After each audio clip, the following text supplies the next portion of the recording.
नमस्कार। India news के इस खास पॉडकास्ट में आप सभी का स्वागत है। और आज इस खास पॉडकास्ट में आपको एक बेहद ही खास मेहमान के साथ रूबरू करवाएंगे, जो न सिर्फ राजनीति बल्कि समाज को, हिमाचल प्रदेश के भविष्य को दिशा देने में भी अपनी एक अहम भूमिका निभाते हैं।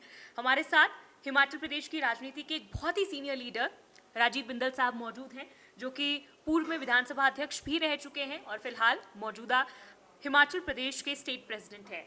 बिंदल साहब, बहुत स्वागत है आपका इंडिया न्यूज़ के जी पॉडकास्ट में। नमस्कार। सर, सबसे पहले तो मैं आपसे जानना चाहूँगी, क्योंकि अब अगर हम बात करें हिमाचल प्रदेश की, अगले साल दोबारा से इलेक्शन है 2027 में।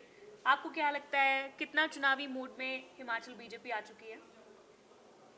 2027 का जो चुनाव है उसके लिए हम 2026 में रिहर्सल कर चुके हैं और जो पंचायती राज चुनाव, नगर निकाय चुनाव हुए हैं उसमें हम प्रयोग पूरा कर चुके हैं जी।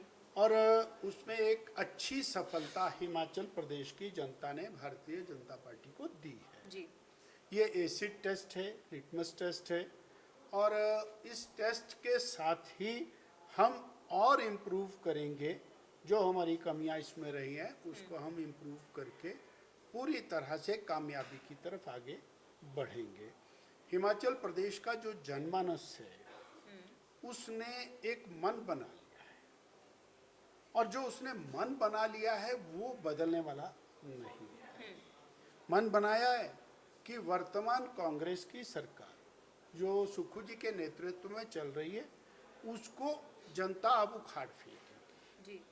उसको पूरी तरह से मन बनाए और हमारा काम है हम जनता के मुद्दों तक जनता के मुद्दों को जनता तक लेकर के जाएंगे जी। और उसके लिए भारतीय जनता पार्टी पूरी तरह से तैयार है। बिल्कुल।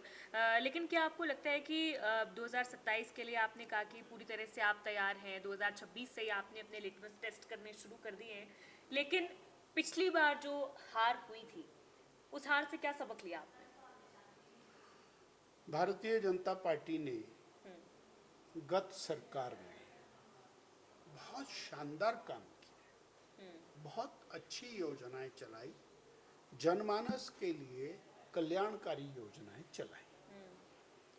मैं उदाहरण के लिए हम हिम केयर योजना, अब हिम केयर योजना हर व्यक्ति, गरीब व्यक्ति अपना कार्ड बना के और 5 लाख रुपए का इलाज अपने परिवार का निःशुल्क करा सकता है। जी। एक ऐसी योजना, एक गरीब आदमी अगर उसको एक्सीडेंट हो गया, कोई पेट में दर्द हो गया, कहीं चोट लग गई, कुछ हो गया, तुरंत हॉस्पिटल जब दौड़ता है तो उसके पास पैसा नहीं होता है। पड़ोसी के पास जाएगा, उधार पकड़ेगा, कहीं से करेगा। जब उसके हाथ में कार्ड है तो वो बड़े आत्मविश्वास के साथ जाता। मैं ऐसे ऐसे मरीजों को मिला जो 70 साल के हैं, घुटने काम नहीं करते, उन्होंने घुटने बदलवा लिए कार्ड दिखा करके, हार्ट में स्टेंट डलवा लिए कार्ड दिखा करके, बाईपास सर्जरी करवा ली कार्ड दिखा करके, सिजेरियन हुए और यूट्राइन रिमूवल्स हुए, सारे कार्ड के आधार के ऊपर हुए। सो एक ऐसी योजना, इसी तरह से जनता के बीच में जाना, जनता की बातों को सुनना। फिर सड़कों के मामले में एक क्रांतिकारी कदम गत बार हुआ, संस्थानों का खुलना, स्कूलों का खुलना, कॉलेजेस का खुलना, जी। अस्पतालों का खुलना। और ये जो काम थे ये बड़े कमेंडेबल थे और आपका सवाल बड़ा वाजिब है कि उसके बाद भी हम चूक चुनाव कहाँ रह गई? क्यों क्यों हार गए चुनाव। जब समाज के बीच में कोई मुद्दा ऐसा चला जाए कि मुझे व्यक्तिगत रूप से लाभ हो रहा है।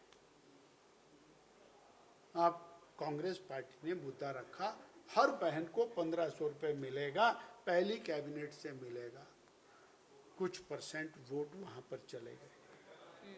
कांग्रेस ने रखा, हर व्यक्ति को, हर बिजली का मीटर होल्डर है उसको 300 यूनिट बिजली फ्री मिलेगी, कुछ वोट वहां हो गए। कांग्रेस ने कहा कि हम 100 रुपए लीटर दूध खरीदेंगे, अब 100 रुपए लीटर दूध के नाम पर किसान को लगता है कि अगर जे 100 रुपए लीटर दूध खरीद लिया तो मेरी तो जिंदगी बन गई। उसने वहां पर अंतर पड़ गया। 1 लाख सरकारी नौकरी पहले दिन दे देंगे तो हर विधानसभा क्षेत्र में 1,500 नौकरियां लग गई। 1,500 नौकरी के बाद तो पढ़ा लिखा बच्चा ही नजर नहीं आएगा, ऐसा लोगों को लगा। अलबत्ता बेरोजगारी बहुत ज्यादा है, पर 1 लाख सरकारी नौकरी, पक्की नौकरी, 58 साल वाली नौकरी, पेंशन वाली नौकरी, इसके बाद लोगों का आकर्षण बढ़ा, वहां वोट चले गए। 5 लाख रोजगार। हम शिमला में बैठे हैं, यहाँ पर घोषणा हुई कि जो सेब उत्पादक है वो अपने सेब का रेट खुद तय करेगा।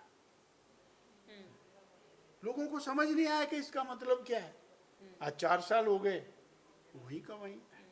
सो जो किसान है, जो बागवान है, जो बेरोजगार है, जो महिला है, जो कर्मचारी है, जो और एक सामान्य समाज से, गरीब समाज से आने वाला व्यक्ति है, उसको लगा कि अनेक प्रकार की राहत आ रही हैं, इसलिए और 1.9% का शिफ्ट वो कांग्रेस की तरफ को हुआ और हमारी सरकार चली गई। आप अगर जे 2022 से पहले का चुनाव का डाटा देखेंगे तो बड़ा इंटरेस्टिंग है। 2017 में बीजेपी की सरकार बनी तो हमारे वोट परसेंटेज 49% है और वो वोट परसेंटेज कांग्रेस के वोट से 10% ज्यादा है। और 2012 में जब कांग्रेस की सरकार बनी तो भी कांग्रेस के 4% वोट हमसे ज्यादा है, पर पिछली बार कांग्रेस का 0.9% वोट बीजेपी से ज्यादा है। दैट मीन्स कि ये जो मार्जिन है, ये मार्जिन और ये तरह तरह के जो आकर्षण हैं, उन आकर्षण के कारण आया। अलबत्ता 5% के मार्जिन से भारतीय जनता पार्टी सरकार में आने वाली थी। मैं एक उदाहरण देता हूँ। हमारे सिरमौर जिला में 5 सीटें हैं, 5 में से 2 सीट बीजेपी को आई और 3 कांग्रेस को आई। और जो वोटों का अंतर है, 3 सीटों में वोटों का अंतर 2200 है। 3 सीटें बीजेपी हारी 2200 वोटों के अंतर से। तो ये सारा का सारा एक जो आकर्षण दिया गया, जो कुछ जनता को प्राप्त हो गया वो तो हो गया। फिर तो उनको आपका कहना है कि सिर्फ ये जो फ्रीबीज कांग्रेस पार्टी लेकर आई, झूठी इस गारंटी, वजह से झूठी गारंटी लेके आई, तो इसमें कहीं भी ये नहीं था, भारतीय जनता पार्टी की जो गुटबाजी थी वो कहीं भी कारण नहीं रहा?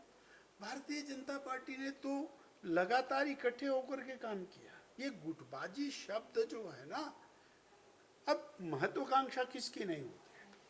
अगर किसी की महत्वाकांक्षा है तो उसमें क्या बुराई, परंतु भारत पार्टी ने जिसको टिकट मिला उसके साथ काम किया और जिसने चुनाव लड़ना वो लड़ गया, वो पार्टी से बाहर चला गया, तो गुटबाजी कहाँ से। और भारतीय जनता पार्टी प्रदेश स्तर पर और केंद्रीय स्तर पर इतनी मजबूत है कि जो निर्णय पार्टी लेती है उसको इम्प्लीमेंट करती है। और क्या निर्णय लेना है इसकी जानकारी सामान्यतः किसको आगे आना है, किसको मुख्यमंत्री बनना लेकिन है। अक्सर इस तरह की खबरें चलती है कि जयराम ठाकुर का अलग गुट है, राजीव बिंदल साहब का अलग गुट है, जेपी नड्डा जी का अलग गुट है, अनुराग ठाकुर का अलग गुट है। इस तरह से कहीं ना कहीं भारतीय जनता पार्टी हिमाचल प्रदेश में गुटों में बटी हुई है।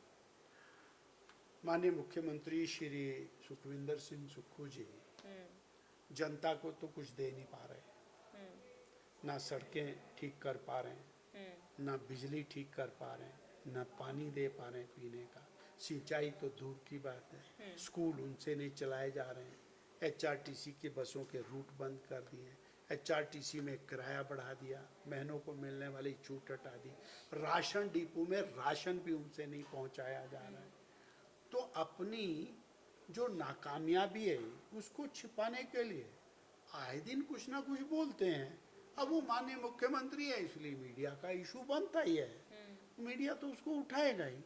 तो कभी 5 गुट हो गए, कभी 3 गुट हो गए, थोड़े दिन बाद 7 हो जाएंगे। तो मुख्यमंत्री जी अपने आप को खुश करने के लिए या दूसरों को खुश करने के लिए कुछ ना कुछ ऐसा बोलते हैं, इसलिए वो खुश फहमी में है। अच्छा, आपने लिटमस टेस्ट कर लिया है, आपको ये पूरा यकीन है कि 2027 के चुनावों में बीजेपी अपनी वापसी करेगी, कमबैक करेगी, लेकिन चेहरा कौन सा होगा जिस पर चुनाव लड़ेगी बीजेपी हिमाचल नरेंद्र भाई प्रदेश में? मोदी। जयराम ठाकुर नहीं होंगे? नरेंद्र भाई मोदी। हम्म, जयराम जी हमारे वरिष्ठ नेता हैं। जयराम तो जी मतलब हमारे पहले सीएम फेस प्रोजेक्ट नहीं करेंगे, बाद में करेंगे? जयराम जी हमारे और पूर्व मुख्यमंत्री हैं। जयराम जी हमारे नेता प्रतिपक्ष हैं, आज भी वो हमारे लीडर हैं और पिछले कल भी थे, आगे भी हमारे लीडर हैं।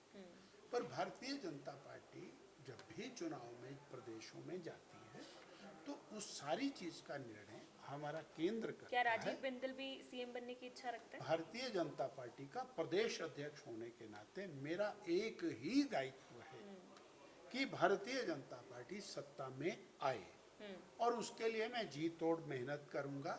और मुख्यमंत्री बनाना केंद्र का अधिकार है और कम से कम मैं उसके लिए ना दावेदार था, ना हूं, ना हूंगा। मैं अपने दायित्व का निर्वहन बड़ी निष्ठा से कर रहा हूं, करूंगा और मुझे विश्वास है कि भारतीय जनता पार्टी के कार्यकर्ताओं की मेहनत से बीजेपी की सरकार सत्ता में आएगी। अच्छा बिंदल साहब, 4 साल का कार्यकाल हो गया है कांग्रेस पार्टी का, अगर आपको 10 में से रेट करना हो, कितने नंबर देंगे आप कांग्रेस पार्टी को? अब 4 साल ये नंबर की कहानी बड़ी खराब है। कैसे खराब है कि